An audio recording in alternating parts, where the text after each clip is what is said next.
Cool. These are the joist spikes. There's two different sets. There's the standard spikes for strip laying over yellow tongue and stuff, and this is just for laying over your battens, which we're laying over here.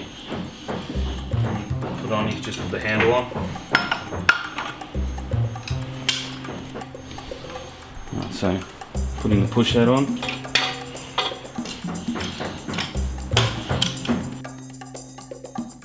So once you sit the machine in place, what you want to do is you want to just tap the spikes into the timber. What you want to do is you want to put the spikes in first, just a little tap like that. Make sure your feet are holding the board down, a lot of pressure. A little bit of pressure, a little bit, and then